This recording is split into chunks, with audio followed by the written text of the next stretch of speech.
Olá pessoal, tudo bem?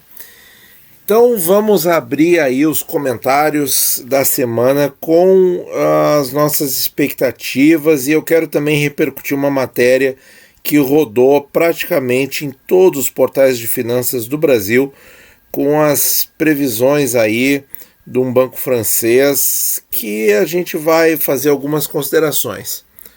Começando com essas manchetes aí mais comuns. Ibovespa caiu 2,4% na semana, o juro pipocou um pouco, mas ficou mais estável do que na primeira semana de janeiro. E eu acho assim que a instabilidade, a incerteza ainda são as palavras de ordem no começo deste ano. Nós temos uma outra manchete aqui, também do dia 15. O presidente da República diz que o governo não aguenta estender auxílio emergencial.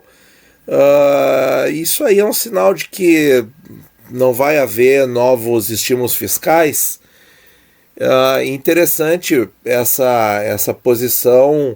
Eu acho que deveria dar uma tranquilidade no mercado, mas é que existe uma grande interrogação de como que a economia vai se comportar e como é que a inflação vai ficar sem os estímulos fiscais aí que foram pagos em 2020.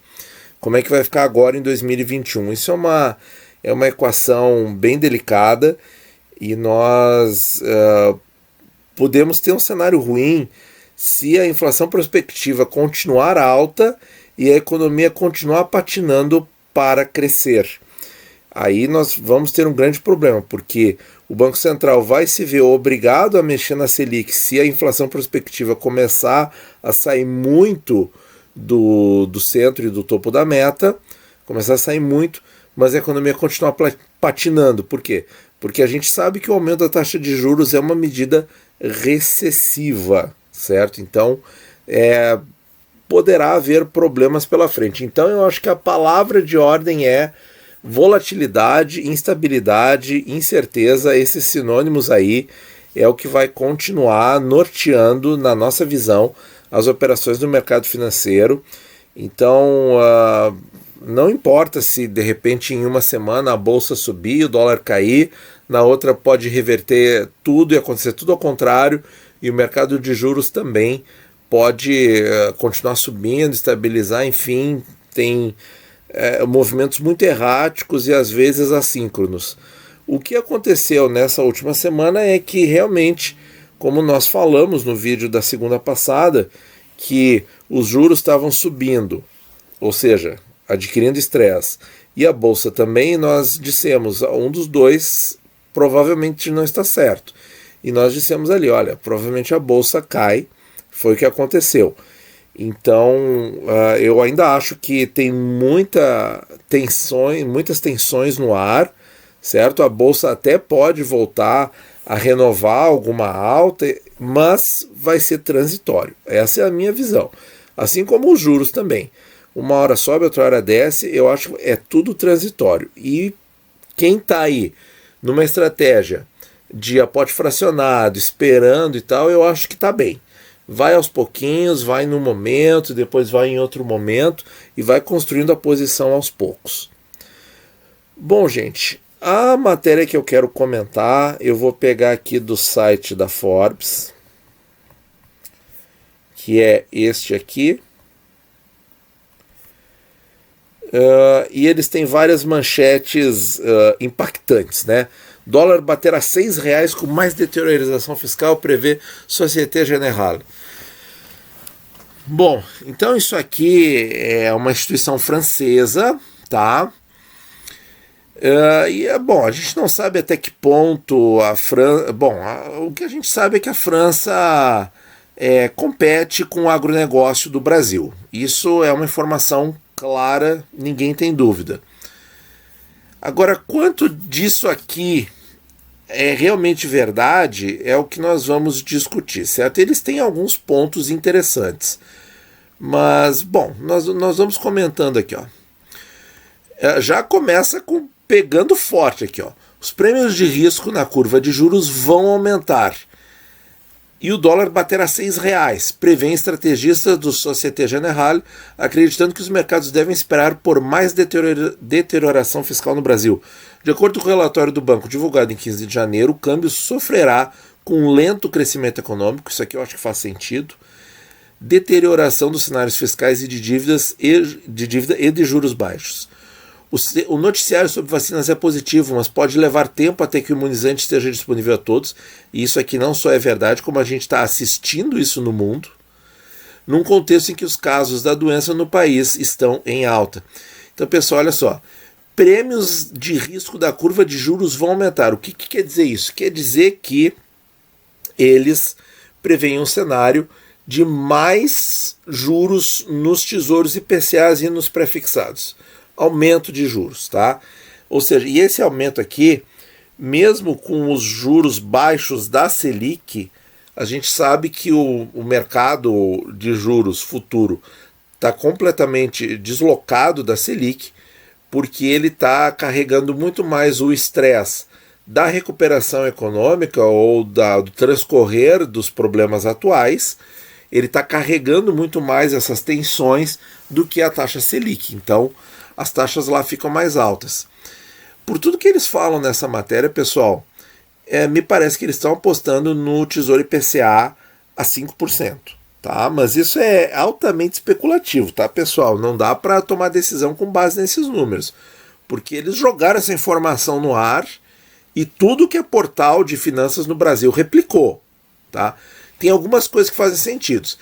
Eu acho algumas coisas exageradas também, certo? Como, por exemplo, esse dólar a 6 e tal, movimentos no exterior, às vezes o dólar ora forte, ora fraco, com mais estímulos fiscais vindos lá do Joe Biden, eu acho que isso tende aí a médio prazo enfraquecer o dólar. Então, será que bate mesmo 6 aqui no Brasil?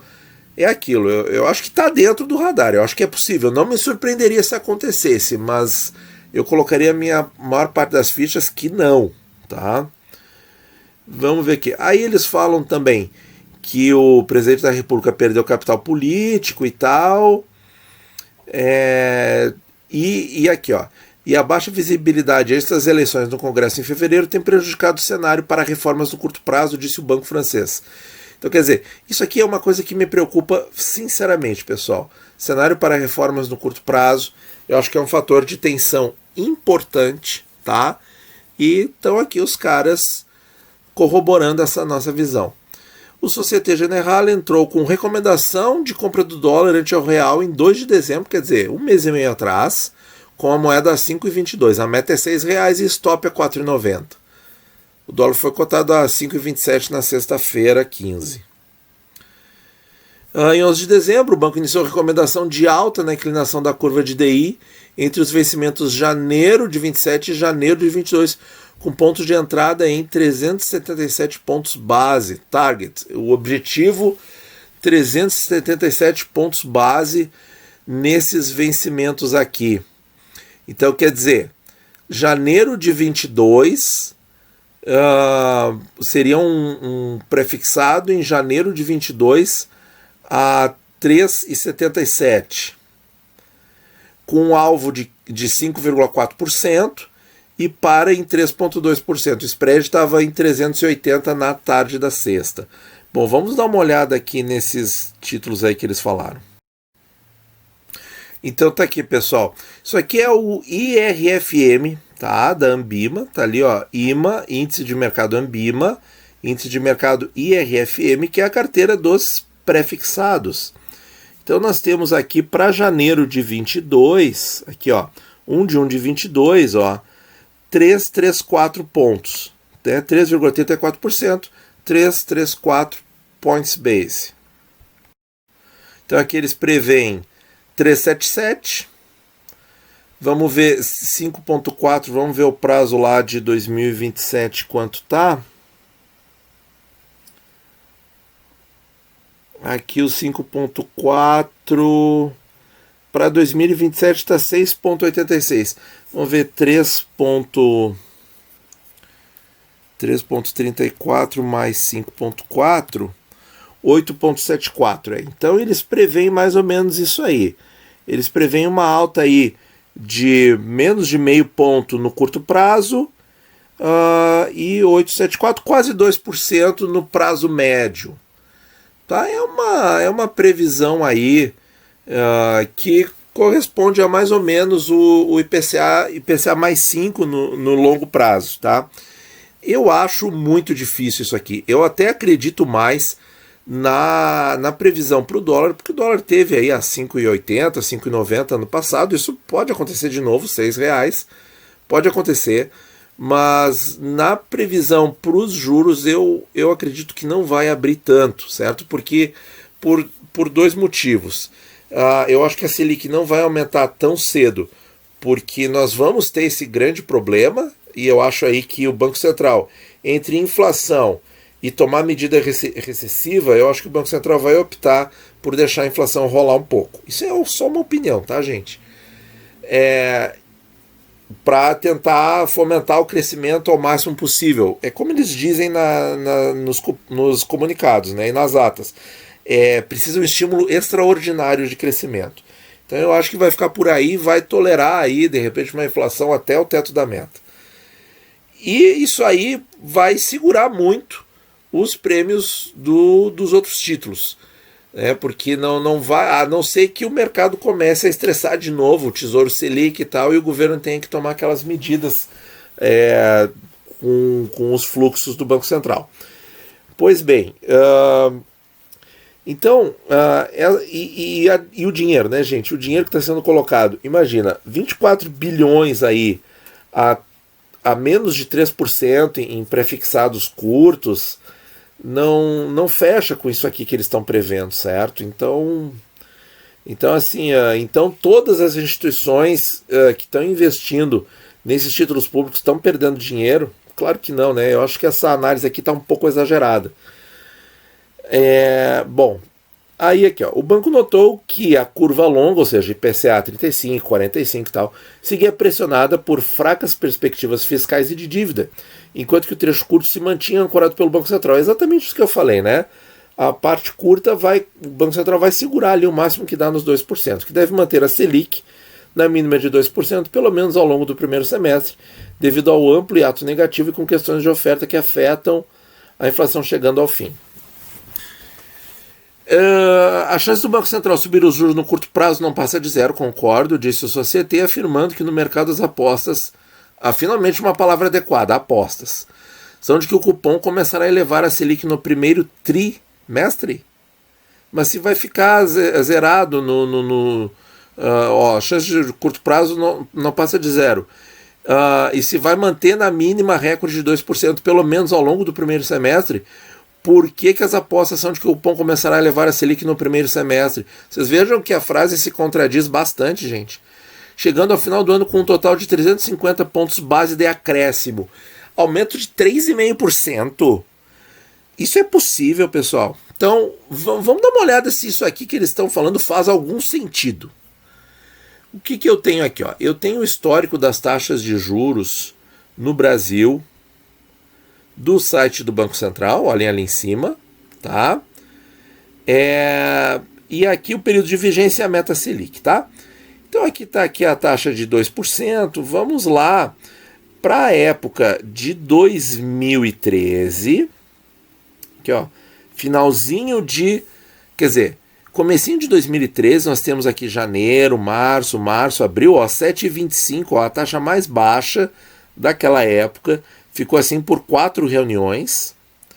Na quinta reunião, em abril de 2013, o Banco Central sinalizou a alta com aumento de 0,25 pontos. Ou 25 pontos base, tá? E depois foi aumentando 0,5% por reunião. Então, pegando aqui 7 de março de 2013, eles foram até 11, ó. Depois ficou parado mais 4 reuniões de 11% e depois descambou. Avisou com os 25 pontos base e depois de 50 em 50 até descambar nos 14,25, que ficou por um bom período. Então, pessoal, olha só. Vamos olhar aqui o que aconteceu na outra mínima histórica, né? Que foram os 7,25%. Ou eu já decidi mais aqui. Acabei me distraindo. Aqui, pessoal, tá aqui, ó, 2013, tá? 7,25. Março a abril de 2013. Então, abril de 2013, ok, 7,25. Aumentou para 7,50 e foi parar em 11% em 3 de abril de 2014. Ou seja, um ano. E na última também, subiu só meio. Olha ali, né, de 10,75 para 11 e aí estabilizou. Ficou assim por 4 reuniões.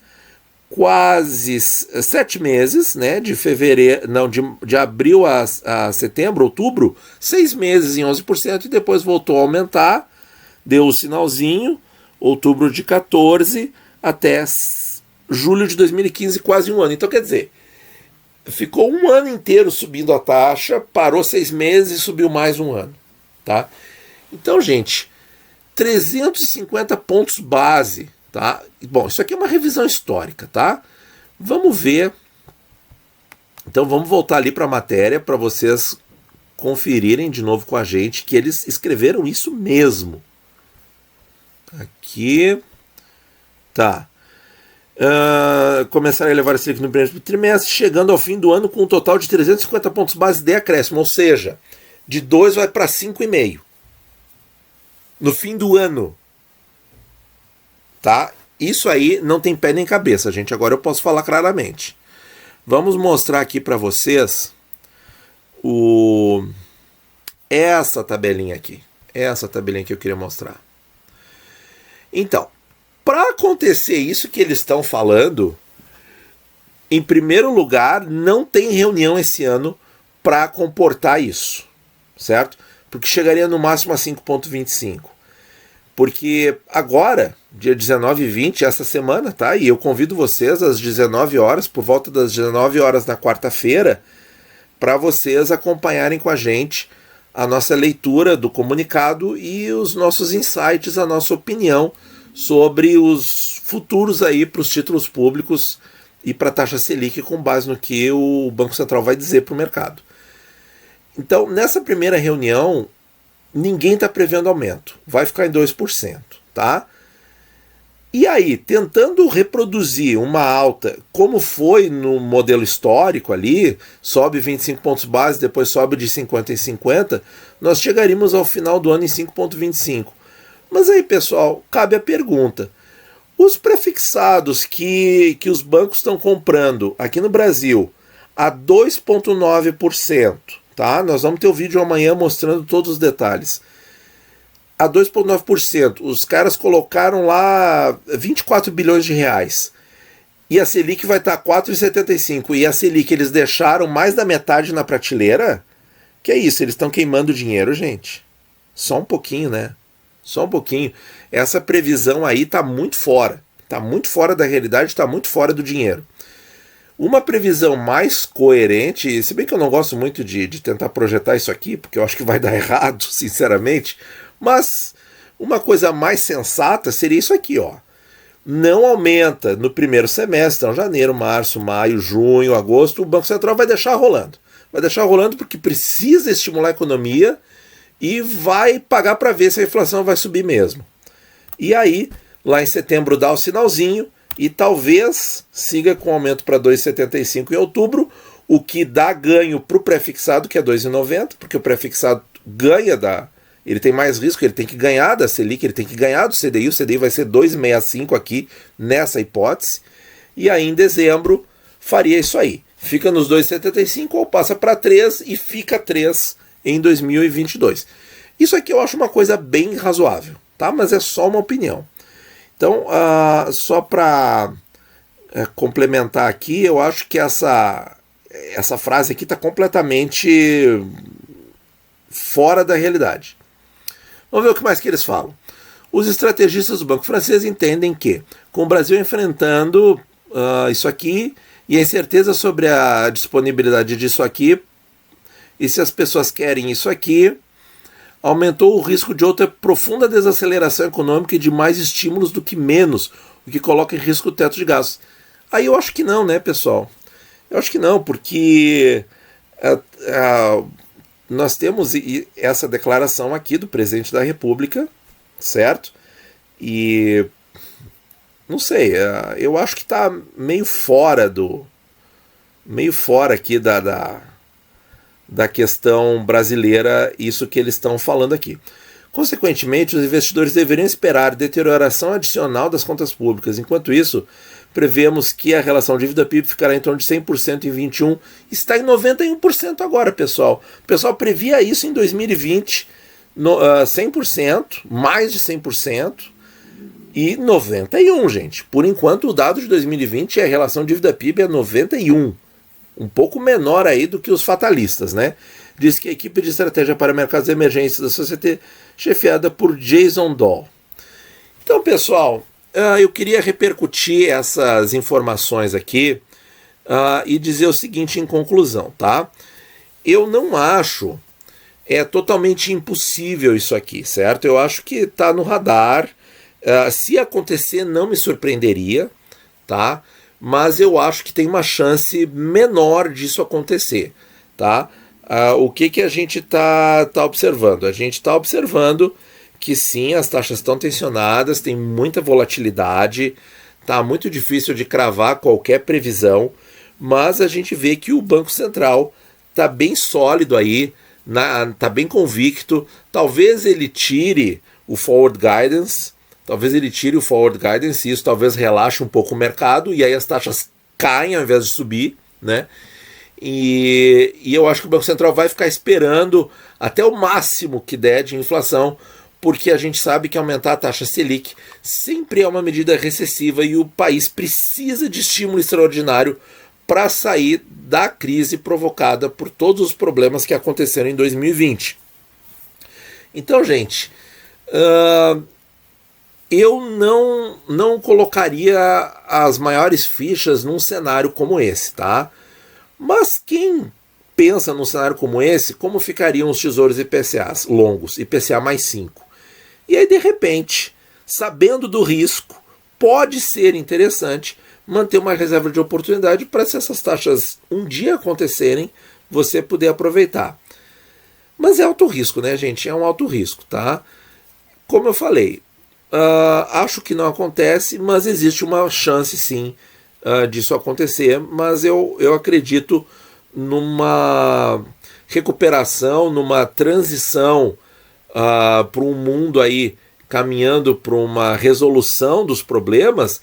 Eu acredito numa transição com menos deterioração do que eles estão falando, certo? Mas isso aí tem muito debate, tem muita coisa para acontecer, as reformas têm que acontecer, o legislativo tem que voltar a trabalhar, e é isso, pessoal. E também vamos ter que ver o que quarta-feira o Banco Central vai dizer para a gente. Vamos ver se ele vai dar aí mais algumas pistas. Se ele tirar agora, por exemplo, agora em janeiro, o forward guidance, aí eu acho que já é para ficar com os pés atrás, com as pulgas bem atrás da orelha, porque pode ser que venha um aumento da Selic, não na próxima reunião, mas talvez no primeiro semestre, certo? E aí muda toda aquela tabelinha que a gente mostrou para vocês, tá bom? Então assim, gente, muita incerteza, muita calma, vamos fracionar muito esse aporte aí, porque tá difícil da gente estabelecer um norte seguro para o mercado por esses dias, tá? Muito obrigado por ouvir e bons investimentos a todos.